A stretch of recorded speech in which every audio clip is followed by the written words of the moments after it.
When we last left Ethan Cole, his spacecraft had been struck by something impossible. The damaged antenna left him cut off from Earth, and strange alien markings glowed faintly on the hull. Now, drifting in silence, he has to fight not only for survival, but for answers. What was that signal, and why did it feel directed at him? Before we dive deeper into this mystery, make sure you subscribe, because things are about to get darker, stranger, and far more dangerous than anything in Episode 1.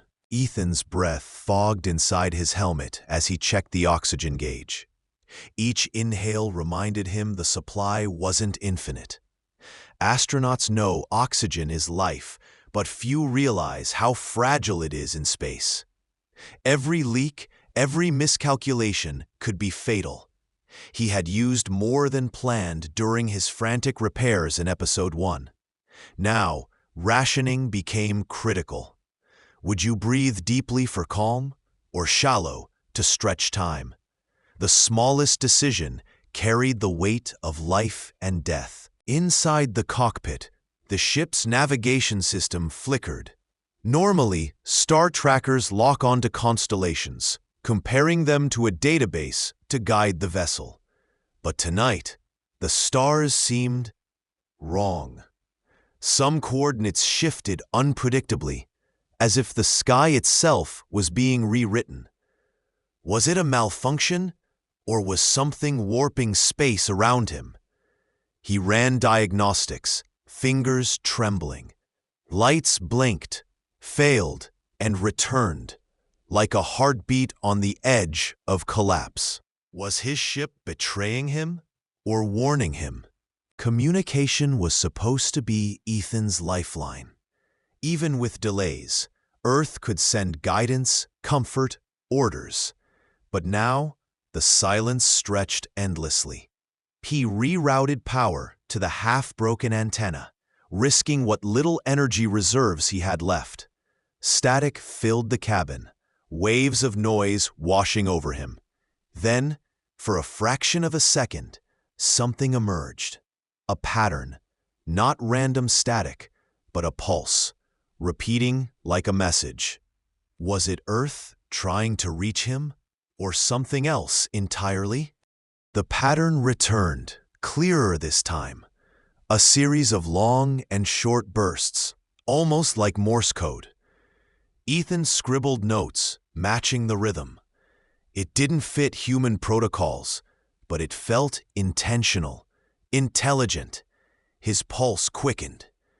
Could this be the first contact humanity had always dreamed of?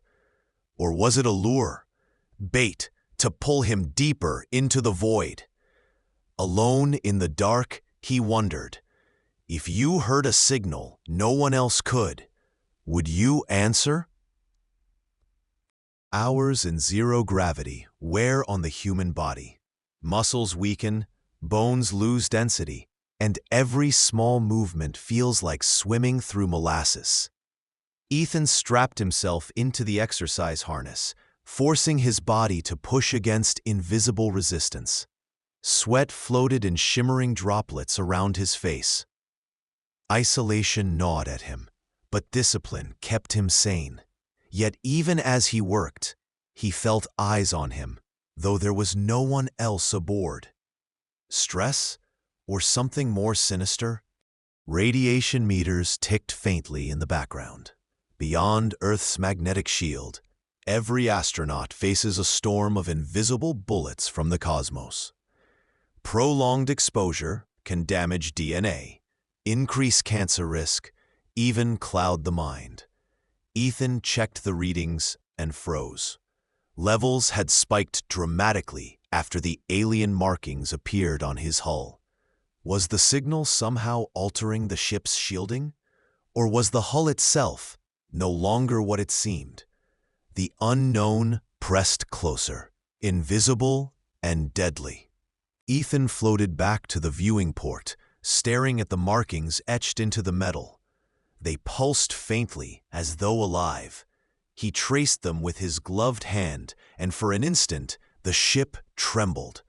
A flash of light filled the cabin, disorienting him. When his vision cleared, the stars outside shifted again. It wasn't just navigation failing. Space itself was twisting. What force had carved those symbols, and why did they react to his touch? Determined, Ethan opened a new log entry, speaking into the recorder. Mission Day 12. Oxygen reserves critical. Navigation unreliable. Possible non-human signal detected. His voice cracked. Astronauts are trained to remain calm, but loneliness is a predator in space. He thought of his daughter back on Earth, her laughter, her drawings taped inside his locker. Would she ever hear his voice again? The thought clawed at him, threatening to break his focus. He forced himself to continue. The ship's lights flickered off. Darkness swallowed him. For a moment he drifted in absolute silence, tethered only by the sound of his own heartbeat. Then, dim emergency lights glowed red, painting the cabin like a wound. The air recycler coughed, sputtered, then steadied. His survival systems were failing, one by one. Was this simple mechanical decay, or deliberate sabotage? If someone had wanted him to fail, who and why?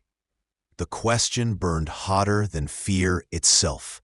He floated toward the storage bay, prying open compartments for emergency supplies. Instead of reassurance, he found more unease.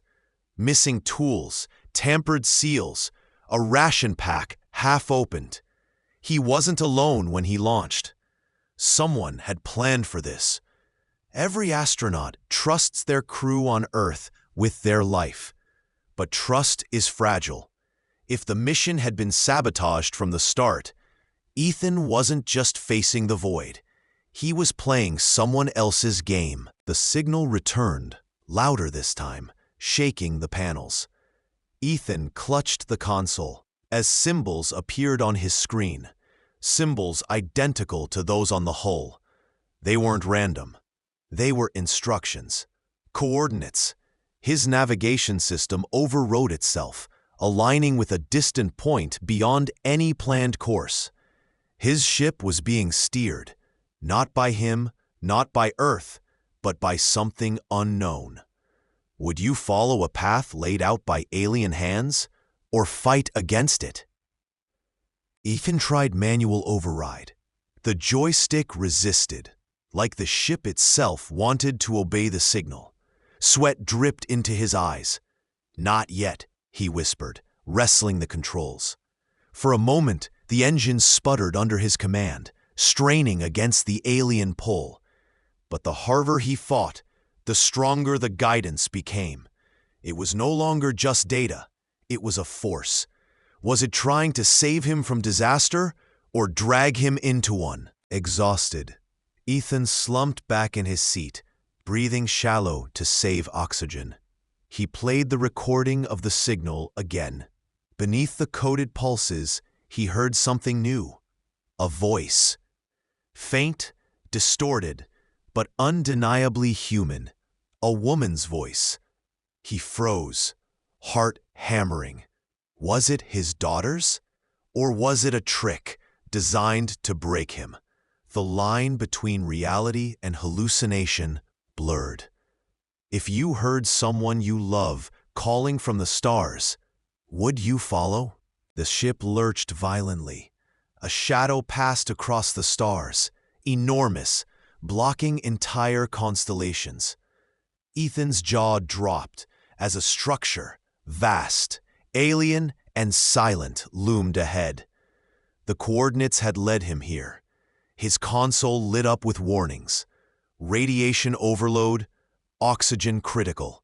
But none of it mattered, because etched into the side of the colossal structure was a symbol he had seen before, tattooed on his father's arm. Ethan's world shattered. Was this mission ever about exploration, or something far more personal? Subscribe now, because Episode 3 will change everything.